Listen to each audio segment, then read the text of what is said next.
여행을 하게 되면 그 사람의 성품이 잘 보인다고 합니다.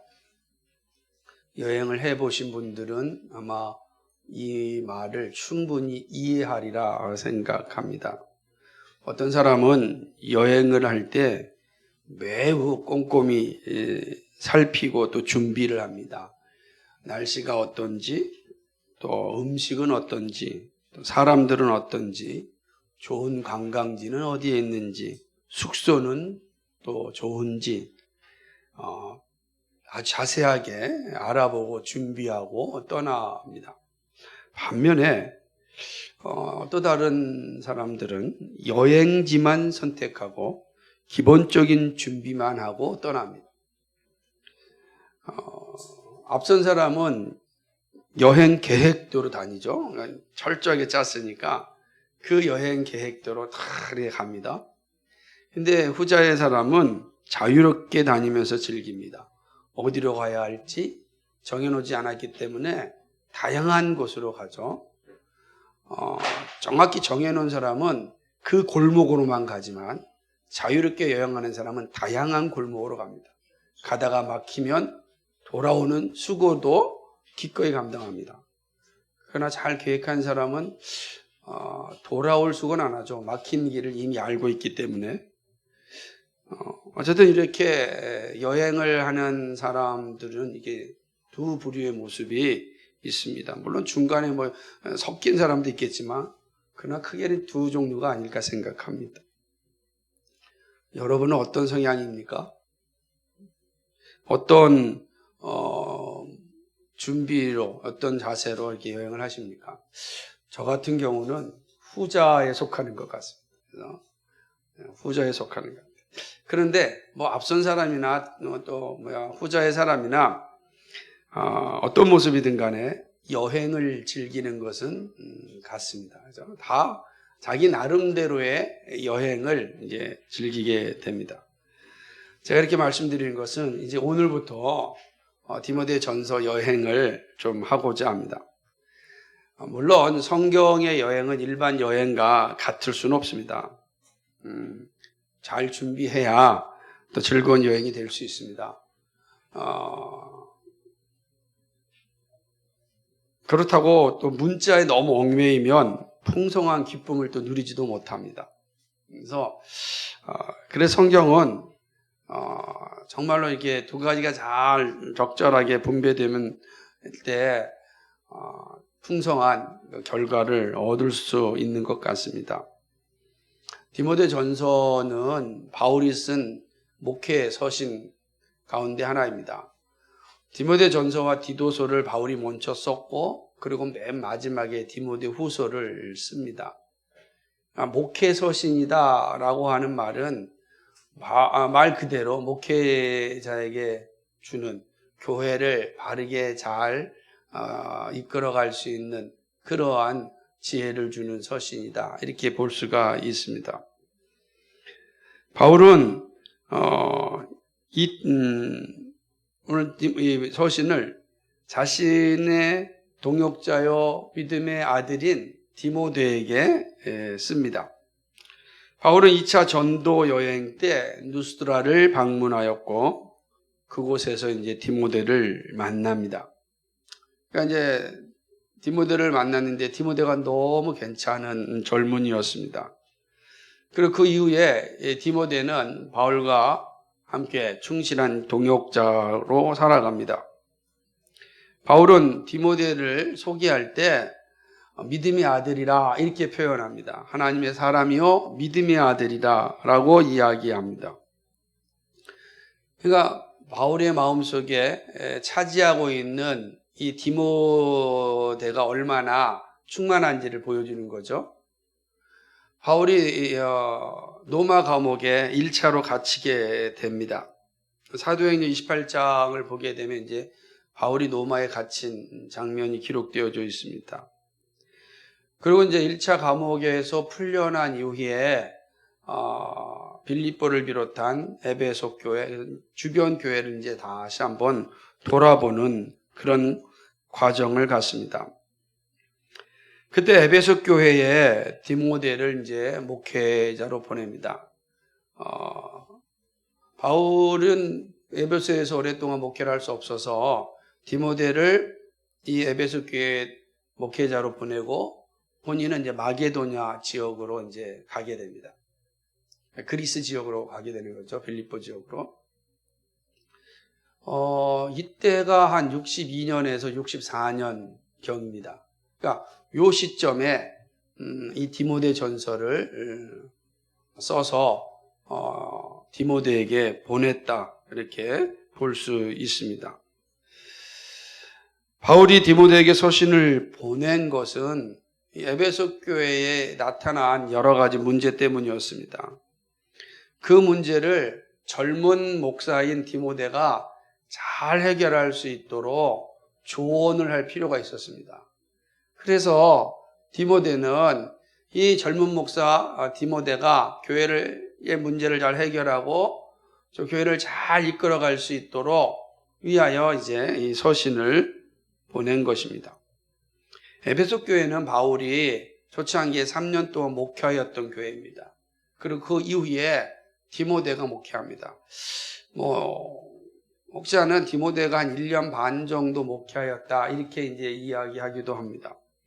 그러니까 바울도 디모데도 이 에베소 교회의 문제를 잘 알고 있었던 사실입니다. 에베소 교회는 처음에 참 아름다운 교회였습니다. 에베소서를 보면 알겠지만 에베소 교회는 참 아름다운 교회였습니다. 요한계시록에서 볼 때도 에베소 교회의 처음의 모습은 참 아름다웠습니다. 그런데 시간이 갈수록 에베소 교회에 문제가 생겼습니다. 그 문제는 다른 것이 아니라 이 헛된 교리가 들어왔기 때문입니다. 그죠?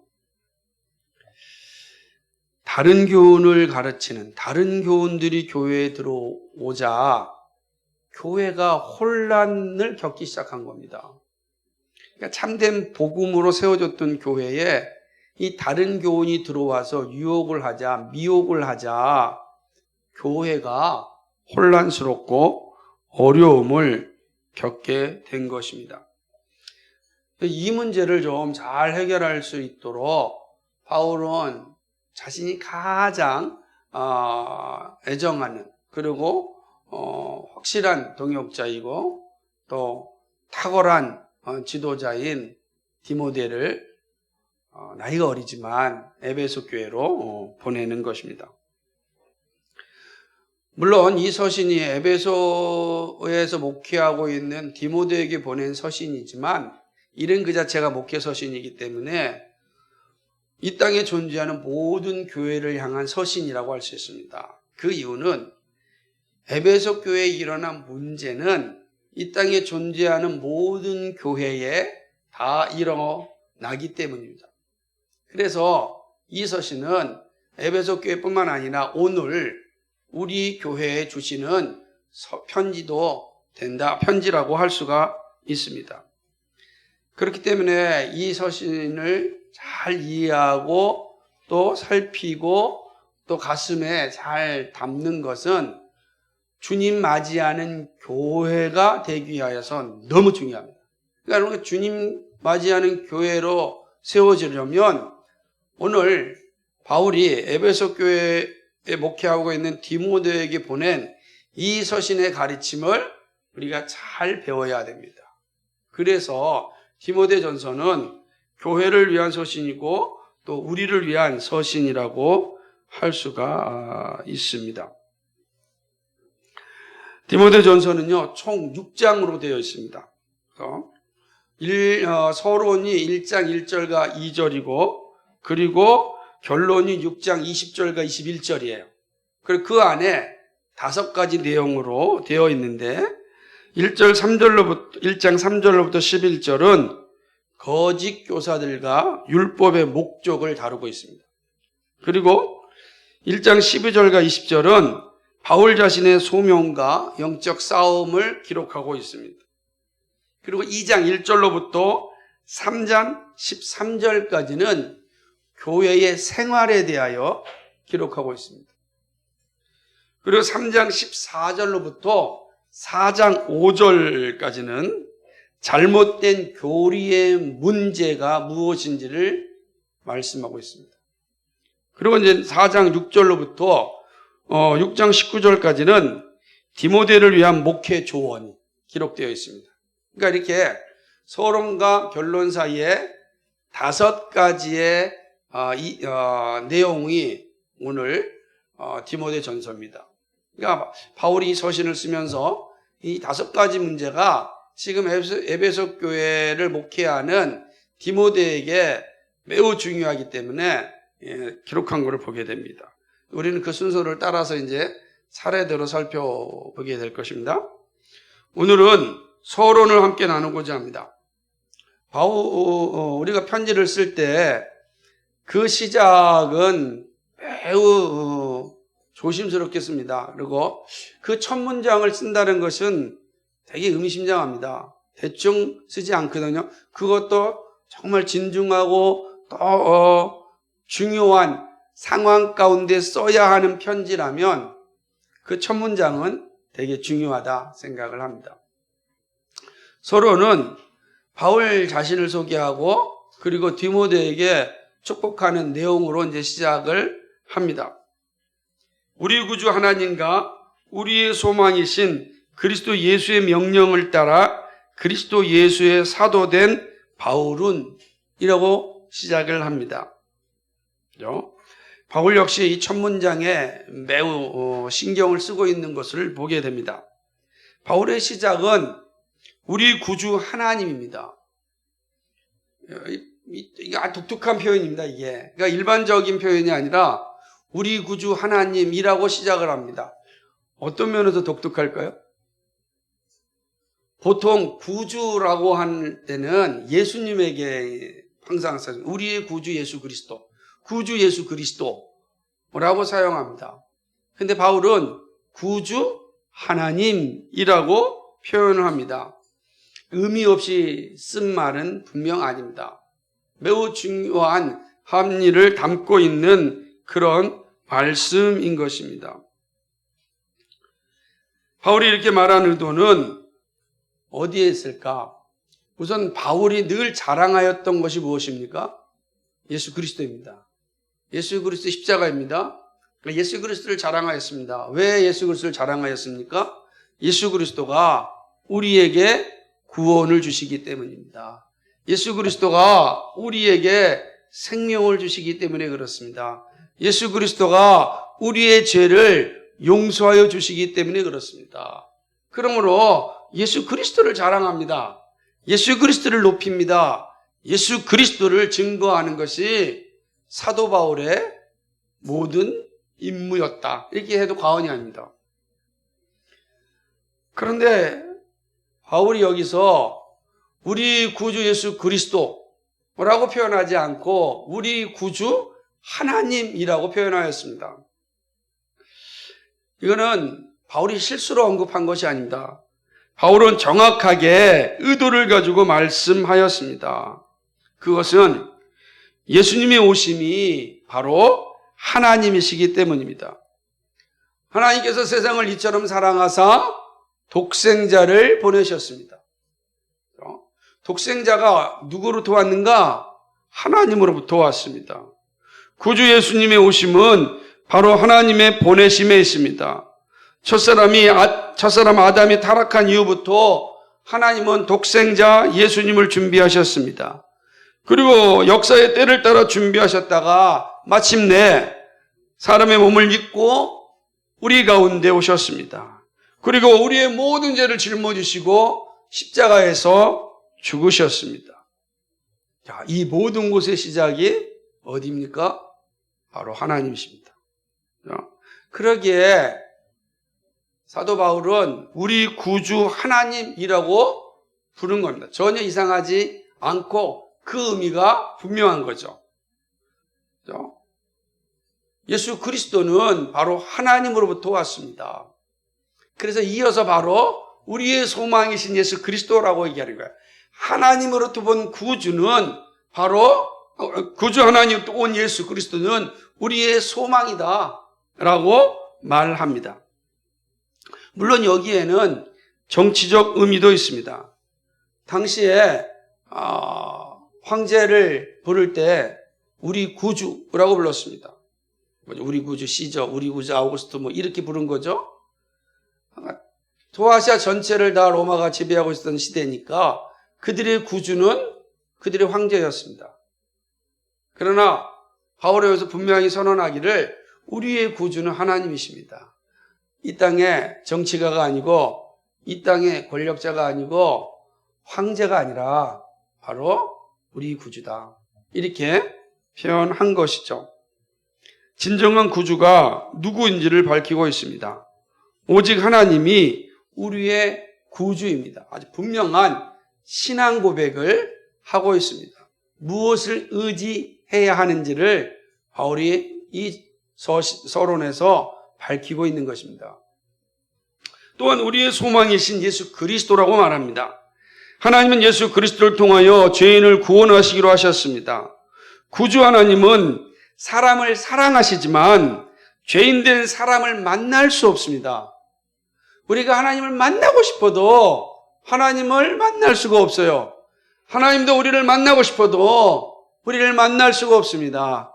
죄인된 사람은 하나님을 만나자 바로 죽음에 이르기 때문에 하나님은 만날 수가 없어요. 얼마나 안타까운 일입니까? 오직 하나님을 만날 수 있는 길은 거룩해야만 됩니다. 거룩하신 하나님 앞에 나아갈 수 있는 길은 거룩함을 입어야만 합니다. 하지만 인간은 스스로 거룩할 수 없습니다. 로마서 3장 10절과 12절에 있는 말씀처럼 의인은 하나도 없습니다. 죄인은 하나님을 찾지 않습니다. 선을 행하지도 않습니다. 그러니 거룩하신 하나님 앞에 죄인은 나갈 수가 없는 겁니다. 만날 수가 없습니다. 그런데 하나님을 만날 수 있는 길이 있습니다. 죄가 해결되면 됩니다. 하나님은 인류의 죄 문제를 해결하기 위하여 스스로 사람이 되셔서 우리 가운데 오셨습니다. 바로 예수 그리스도입니다. 여기에 우리의 소망이 있습니다. 다른 무엇도 우리의 소망이 될 수 없습니다. 누구도 하나님의 공의에 합당하게 죄를 감당할 수 없기 때문입니다. 그런데 예수님께서 우리의 죄를 담당하셨습니다. 우리가 하나님을 만날 수 있는 길을 열어주셨습니다. 예수님을 믿을 때 하나님을 아빠, 아버지라고 부를 수 있습니다. 그리고 하나님 나라를 상속받을 수 있는 자녀가 됩니다. 구원 얻는 다른 길을 하나님이 주지 않으셨습니다. 다른 길이 있으면 참 좋겠는데 다른 길이 없습니다. 오직 예수 그리스도만이 구원 얻는 유일한 길입니다. 하나님께로 갈 수 있는 유일한 길은 하나님이 허락하신 구원의 길을 통해서만 갈 수 있습니다. 그러기에 예수님은 우리의 소망입니다. 우리가 이 땅에서 믿음으로 살아갈 수 있는 소망이 예수님에게 있습니다. 우리가 어디에 있든 늘 우리와 함께 하시는 예수님이 우리의 소망입니다. 예수께서 이르시되 내가 곧 길이요 진리요 생명이니 나로 말미암지 않고는 아버지께로 올 자가 없느니라. 그렇습니다. 바울은 또 이렇게 고백합니다. 그러므로 우리가 믿음으로 의롭다 하심을 얻었은즉 우리 주 예수 그리스도로 말미암아 하나님으로 더불어 화평을 누리자. 아멘. 하나님과 화평을 누리는 유일한 길이 예수 그리스도에게 있습니다. 그러므로 예수 그리스도가 우리의 소망입니다. 예수 그리스도 외에는 하나님께 갈 길이 없어요. 하나님께 갈 길이 없는 자는 영원한 멸망 가운데 살게 됩니다. 사는 것 같지만 이미 심판 가운데 떨어진 자입니다. 소망이 없습니다. 전속력으로 지옥을 향하여 달려가고 있다, 이렇게 말할 수 있습니다. 그런데 예수 그리스도로 말미암아 우리가 하나님과 화평을 이루게 되었습니다. 하나님께 나아갈 수 있게 되었습니다. 하나님이 약속하신 나라를 상속받게 되었습니다. 하나님을 향하여 아빠, 아버지라고 부를 수 있는 자격을 얻게 되었습니다. 그래서 예수 그리스도가 우리의 소망입니다. 이것이 바울이 서신 첫 번째에서 이야기하는 것입니다. 그런 후에 바울은 우리 구주 하나님과 우리의 소망이신 그리스도의 명령으로 예수의 사도가 되었다라고 이야기합니다. 바울은 뭐라고 얘기하냐면 그리스도 예수의 사도 이렇게 얘기합니다. 그리스도 예수의 사도. 예수님이 세우시고 보냄받았음을 고백합니다. 사도 바울의 사명은 이 고백에 있습니다. 바로 예수님을 전하는 일입니다. 사나 죽으나 예수님을 위하는 바울의 고백은 예수의 사도라는 이 말에서 드러납니다. 그래서 그는 온 생애를 다 바쳐서 예수 그리스도를 전하였습니다. 자, 이 서신을 받는 디모데가 첫 문장을 읽을 때 어떤 심정이겠습니까? 지금 이 디모데가 어려운 교회 상황 가운데 있습니다. 힘든 상황 가운데 있습니다. 우리가요, 어려운 삶을 살고 힘들게 되면 많은 시험에 빠지고 미혹에 빠지고 유혹에 흔들릴 수 있습니다. 그때 이 첫 문장이 얘기합니다. 우리 구주 하나님과 우리의 소망이신 그리스도 예수의 명령을 따라 그리스도 예수의 사도된 나 바울은, 그럼 여기 바울의 이름만 바꾸면 너 디모데는 이렇게 들리지 않았겠습니까? 디모데도 바로 이 소명을 받은 사람입니다. 이 첫 문장이 오늘 우리가 읽을 때는 좀 덜 오지만 목사의 입장으로 이 문장을 읽으면 매우 강렬하게 다가옵니다. 더군다나 어렵고 힘든 상황 가운데 있을 때 이 첫 문장은 얼마나 강력한 힘이 되는지 모릅니다. 내가 누구인가? 내가 어디에 있는가? 내가 어디로 가야 하는가? 이 질문에 대한 답이 이 첫 문장에 들어있기 때문에 그렇습니다. 이제 사도 바울은 서신을 받는 디모데를 축복합니다.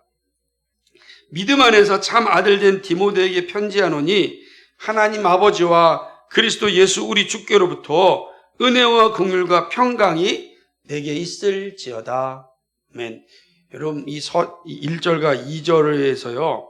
우리 구주 하나님과 우리의 소망이신 그리스도 예수 사도된 바울, 하나님과 하나님 아버지와 그리스도 예수 우리 주. 이 짧은 두 절에 하나님과 예수 우리 세 번이나 반복하고 있는 거 보시죠? 바울의 심정이 어디에 있다는 걸 느끼지 않습니까? 이 짧은 두 줄에, 시작하는 두 줄에 3분의 2가 하나님과 우리 예수 그리스도예요. 그 마음이 무엇을 드러내고 있는지를 잘 보여주는 그러한 시작이라고 할 수 있습니다. 바울은 여기서 믿음 안에서 참 아들 된 디모데라고 말합니다. 이 말은 바울 자신이 디모데의 영적인 아버지다라고 하는 의미입니다. 이 말을 그냥 들으면 이상하지 않습니다. 왜 바울이 복음을 전해서 디모데를 예수 믿게 했고 그와 함께 동행하면서 복음을 전하는 삶을 살았으니까 이렇게 표현할 수 있지. 그렇게 말할 수 있습니다. 영적인 아버지다 나는. 그런데 한번 생각해 봅시다. 예수님의 말씀을 들으면 또 혼란이 옵니다. 예수님께서 무엇이며 말씀하셨냐면 마태복음 23절 9절에 땅에 있는 자를 아비라 하지 말라. 너희 아버지는 하나이시니 곧 하늘에 계신 자니라. 이렇게 말씀하셨습니다. 땅에 있는 자를 아비라 부르지 말라. 그죠? 영적 아버지라 이런 말 쓰지 말라.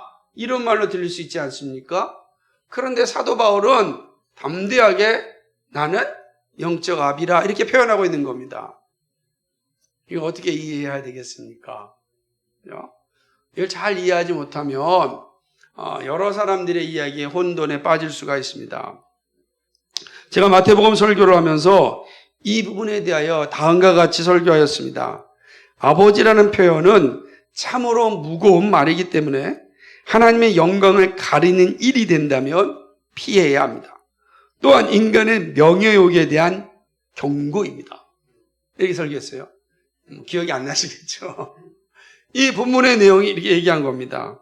그런데 지금 바울이 디모데를 믿음으로 난 참 아들이라고 말합니다. 이걸 어떻게 이해해야 되겠습니까? 적어도 바울이 이렇게 말하면 디모데의 모습에서 영적인 건강과 아름다움이 분명함을 지금 말하고 있는 거예요. 그러니까 아들이라고 말한 것은 그만큼 바울에게서 자랑스러움이란 말이에요. 넌 내 아들이야.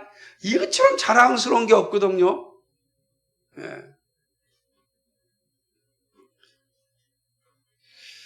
바울이 이렇게 말한 것이 예수님의 뜻을 어기는 것일까요? 그렇지 않습니다.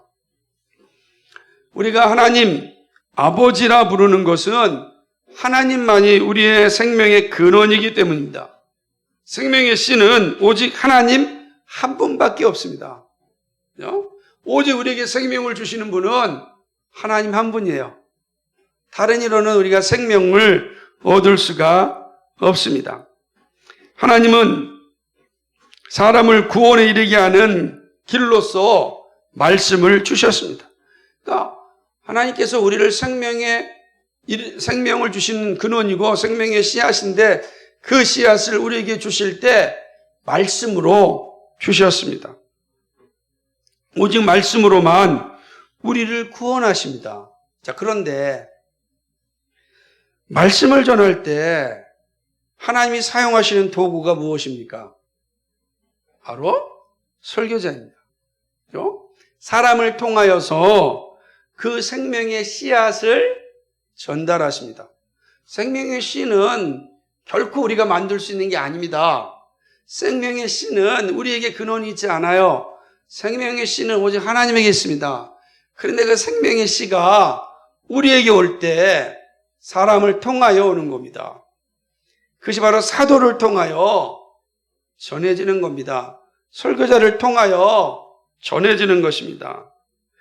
칼빈은 이 문제에 대해서 이렇게 말합니다. 하나님은 교회를 우리의 어머니라 하였습니다. 갈라디아 4장에 그렇게 되어 있죠.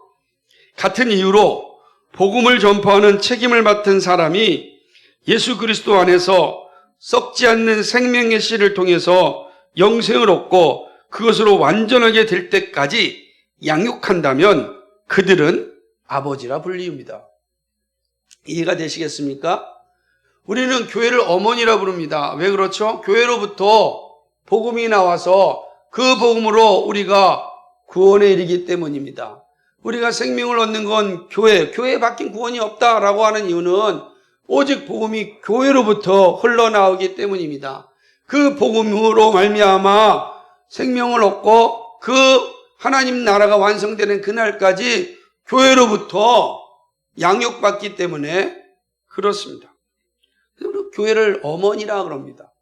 마찬가지로 이 복음을 전파하는 책임을 맡은 사람이 이 생명의 씨를 전하고 그리고 그를 양육하여 하나님 나라로 인도하는 것은 우리는 그를 향하여 영적 아버지라 해도 전혀 이상하지 않습니다. 그러나 바울은 하나님의 영광을 하나도 훼손하지 않고 그리스도의 은혜를 하나도 훼손하지 않고 자신이 복음을 맡은 자로서의 사명을 감당하고 복음을 증거할 뿐만 아니라 전하여 그를 잘 양육시키는 그런 사명을 감당하기에 영적 아비라 이렇게 말하는 겁니다. 바울은 자신을 디모데의 영적 아버지라 말한 것은 하나님의 명령에 순종하여 복음을 전하고 복음을 듣는 자들이 영생에 이르게 됨을 보여주고자 함입니다. 그러므로 예수님의 말씀과 충돌되지 않습니다. 자신의 명예욕은 바울에게는 단 1%도 없습니다. 그렇죠? 존재하지가 않습니다. 오직 복음을 듣는 자는 생명의 근원이신 예수 그리스도로 말미암아 구원에 이른다. 이 사실을 전하는 일에 온 힘을 다하기 때문에 예수의 말씀과 충돌하지 않습니다. 바울은 이렇게 영적 아버지로서 참 아들인 디모데를 축복합니다. 하나님 아버지와 그리스도 예수 우리 주께로부터 은혜와 긍휼과 평강을 전합니다. 바울이 이 디모데에게 은혜와 긍휼과 평강을 축복합니다. 이 말이 참 감동적이죠. 바울은 늘 은혜와 평강, 은혜와 긍휼이라는 말을 쓰는데 대부분 은혜와 평강이라는 단어를 쓰는데 디모데 전서에서는 은혜와 긍휼과 평강이라고 이제 말하고 있습니다.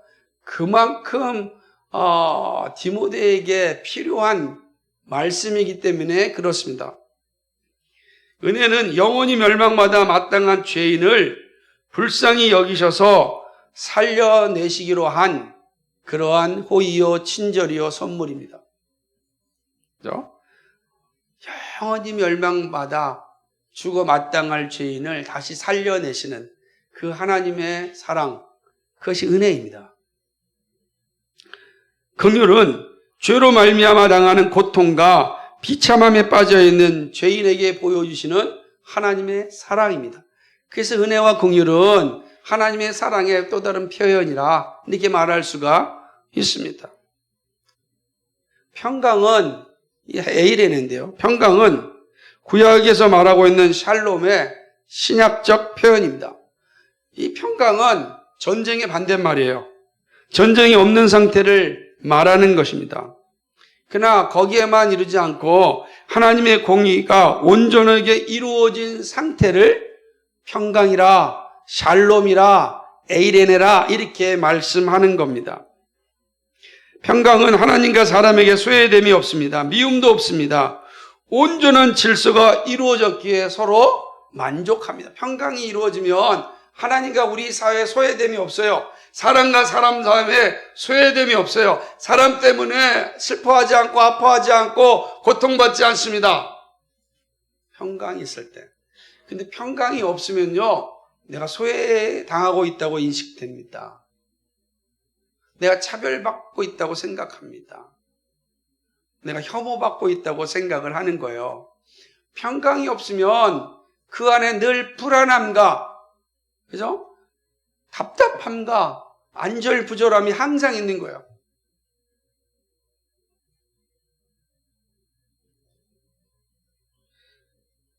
바울은 이 디모데에게 서신을 쓰면서 은혜와 긍휼과 평강이 너에게 있기를 원한다라고 이야기합니다.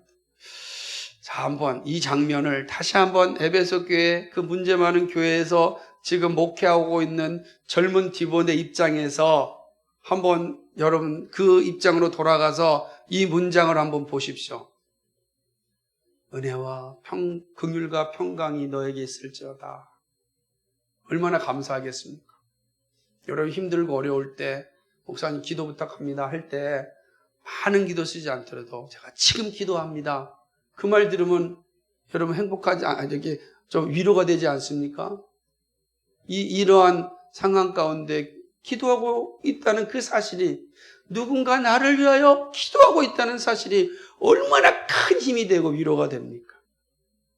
자, 그 심정에서 이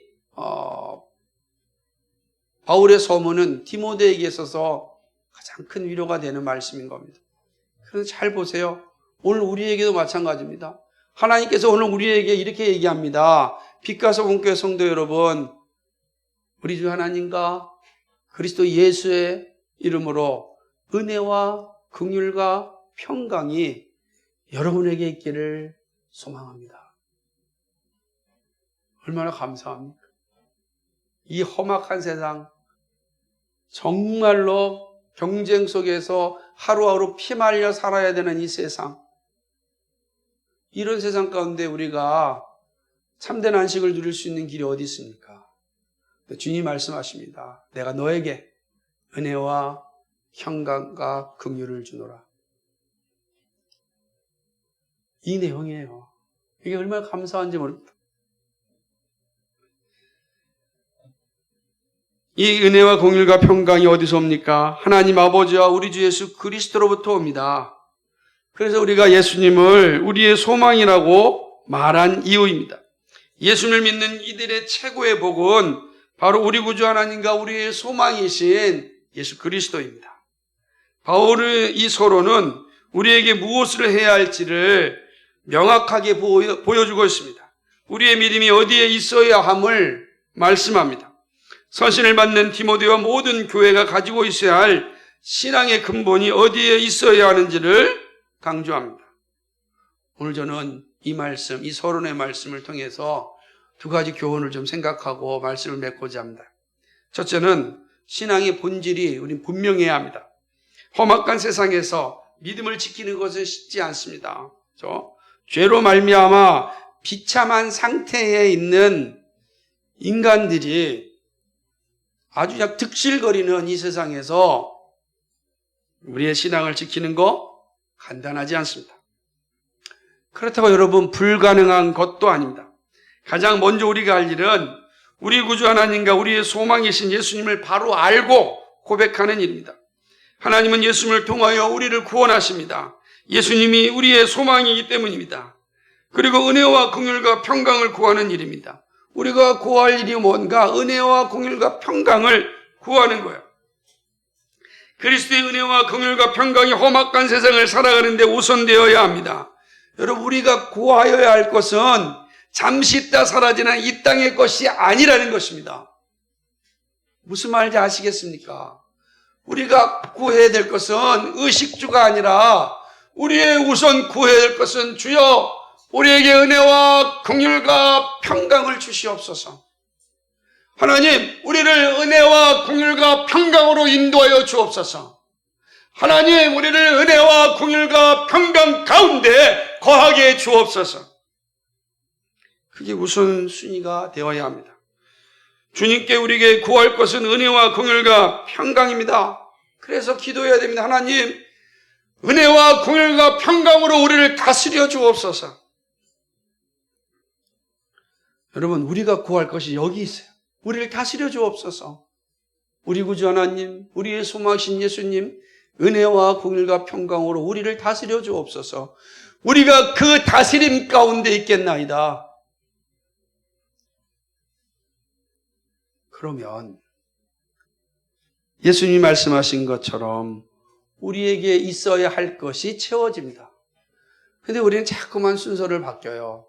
여러분, 아무리 힘들고 아무리 어렵고 아무리 바쁘고 아무리 다급하여도 우리가 먼저 구하여야 될 것은 주여 우리에게 은혜와 긍휼과 평강을 주옵소서. 여러분, 어렵고 힘든 상황이 있을 수 있지 않습니까? 아픔 가운데 있을 수 있고 경제적으로 어려운 가운데도 있을 수 있고 앞이 잘 보이지 않는 상황 가운데도 있을 수 있습니다. 그럼 우리는 우선 우리가 구하는 게 주님 이 문제 해결해 주십시오. 주님 이 문제 해결해 주십시오. 그러고 맙니다. 그럼 우리가 해야 될 것은 그것이 아니라 우리가 해결해야 될 문제를 우리 주님이 아신다고요. 우리가 우선 구해야 될 것은 주님, 우리 구주 하나님과 우리의 소망이신 예수 그리스도의 은혜와 긍휼과 평강이 우리에게 있게 하시고 우리를 인도하시고 우리를 지배할 수 있도록 도와주옵소서. 그런 다음에 하나님의 은혜가 우리 가운데 넘치는 것 같이 우리의 문제도 하나님 안에서 해결받게 해주옵소서. 우리의 상황이 이러합니다. 저의 어려움이 이렇습니다. 그러면 하나님께서 우리와 함께 하지 않겠습니까? 약속하셨기 때문에 반드시 이루어집니다. 사랑하는 여러분, 우리의 본질이 항상 여기 있어야 됩니다. 이게 흔들리면 우리는 자연 종교를 믿는 사람들과 다를 것이 하나도 없습니다. 거기에는 하나님 나라가 약속되어 있지 않습니다. 하나님 나라를 약속받은 자는 그 신앙의 본질이 분명해야 됩니다. 이런 은혜가 있기를 주님의 이름으로 축복합니다. 두 번째는 믿음의 참 자녀가 되어야 합니다. 바울은 디모데를 향하여서 참 아들이라고 말합니다. 참, 그네시오스라고 하는 단어인데요. 원래 이 단어는 이런 의미를 가진 거예요. 첩의 자식이 아니라 본부인의 자녀라, 이런 뜻이에요. 이 참, 그네시오스라는 단어가. 그러니까 그런 의미에서 이 말은 진실한, 진정한, 진짜 이런 뜻을 가지고 있습니다. 그러니까 바울이 뭐라고 얘기하냐면 디모데를 향해서는 진짜 내 아들이다 이런 거예요. 진짜 가짜가 아니라 진짜다. 진실한 내 아들이다. 여러분, 이거 강조하는 거잖아요, 지금. 바울에게서 디모데가 어떤 존재인지가 명확히 드러나잖아요. 얘는 진짜 내 아들이야. 그러면 디모데 입장은 어떻습니까? 이 서신을 읽는 사람들 입장에서는 디모데의 권위가 올라가잖아요. 사도 바울이 디모데를 향하여 진짜 내 아들이다 라고 했으니 그 서신을 읽는 사람들은 그 디모데를 향하여 반드시 존경할 수밖에 없죠. 단어 하나에 바울의 마음과 디모데의 권위를 세워주는 모든 것이 담겨져 있다고 할 수 있습니다. 그럼 바울이 이렇게 진짜라고 말할 수 있었던 것은 어디에 있었겠는가? 그것은 디모데의 회심이 분명하였기 때문입니다. 디모데가 하나님 앞에서 자신의 죄인됨을 분명히 고백하고 하나님의 자녀됨에 대한 그런 자리에 이르렀습니다. 영적으로 확실하게 거듭났습니다. 바울은요, 이런 디모데를 정확히 알고 있었습니다. 이런 확신이 있었기에 참 아들이라 이렇게 말하는 겁니다. 이렇게 말할 수 있는 영적 아버지가 된다는 게 얼마나 복이 있습니까? 이렇게 말할 수 있는 영적 자녀가 있다는 것이 얼마나 행복하겠습니까? 의심하지 않고 이는 진짜 내 아들이요, 이는 내 자녀다 말할 수 있다면 그것처럼 행복한 게 어디 있겠습니까? 그건 아버지의 영광이고 아들의 권위가 세워지는 겁니다.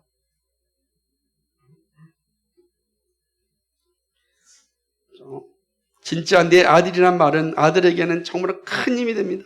반면에 부모에게는 큰 자부심이 됩니다.